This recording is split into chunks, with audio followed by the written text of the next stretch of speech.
जिस टाइप के सवाल हैं उस टाइप के सवाल बच्चों ने जो बताया है हम वही कर रहे हैं। आगे चलते हैं नेक्स्ट सवाल पे। अगला सवाल है total species undergoes disproportionation reaction. इनमें से टोटल कितनी स्पीसीज हैं जो डिस्प्रपोर्शनेशन रिएक्शन को जाती हैं, जो डिस्प्रपोर्शनेशन रिएक्शन को जाती हैं। याद रखना आपने एक चीज पढ़ी होगी रेडॉक्स रिएक्शन में कि अगर हम बात करें रेडॉक्स की, अगर हम बात करें कोई भी स्पीसीज, कहीं पे भी अगर हमारे पास कोई भी स्पीसीज है और वो अपने अगर मैक्सिमम ऑक्सीडेशन स्टेट में है तो मैक्सिमम ऑक्सीडेशन स्टेट वाली स्पीसीज सिर्फ ऑक्सीडाइजिंग एजेंट का काम कर सकती है।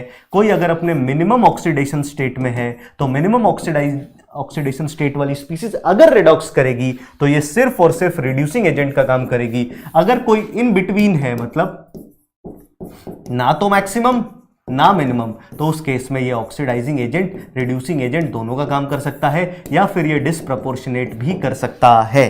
तो आइए देख लेते हैं इसमें कौन अपने मैक्सिमम ऑक्सीडेशन स्टेट में या मिनिमम में है, उसके अलावा बाकी सभी हमारे आंसर हो जाएंगे। सबसे पहले अगर हम H2O2 की बात करें तो ये -1 में है, इट विल डू डिस्प्रपोर्शनेशन, क्योंकि ऑक्सीजन का मैक्सिमम ऑक्सीडेशन स्टेट होता है +2 हो जाता है फ्लोरीन सबके साथ। वैसे 0 पे नॉर्मली होता है जनरली, बट फ्लोरीन के साथ +2 तक जा सकता है और मिनिमम ऑक्सीडेशन स्टेट -2 होता है, तो इट विल डिस्प्रपोर्शनेट। इसकी बात करें, this is chlorate ion. Chlorate ion में क्लोरीन का ऑक्सीडेशन स्टेट +5 है, ये +7 भी जा सकता है, ये +7 से कम भी आ सकता है। ये इंटरमीडिएट ऑक्सीडेशन स्टेट है, क्योंकि ये इंटरमीडिएट ऑक्सीडेशन स्टेट है तो ये भी डिस्प्रपोर्शनेशन करेगा।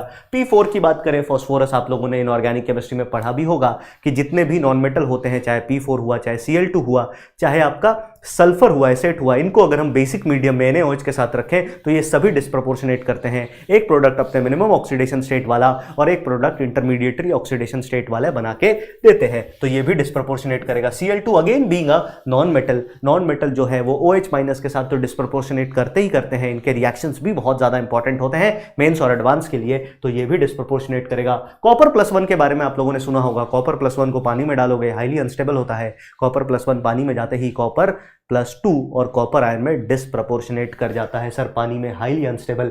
NO2 की बात करें, अगेन NO2 +4 ऑक्सीडेशन स्टेट में है, इसको भी पानी में डालोगे। आप लोगों ने पढ़ा होगा method of preparation of oxide से बाकी चीजें, तो आपने पढ़ा होगा सर ये +4 ऑक्सीडेशन स्टेट का ऑक्साइड है। पानी में डालेंगे तो ये 2 एसिड्स बना के देता है, एक है नाइट्रिक एसिड, दूसरा है नाइट्रस एसिड। दोनों अलग अलग ऑक्सीडेशन स्टेट में होते हैं, एक +3 एक +5, तो यहाँ पे ये भी डिस्प्रपोर्शनेट करेगा।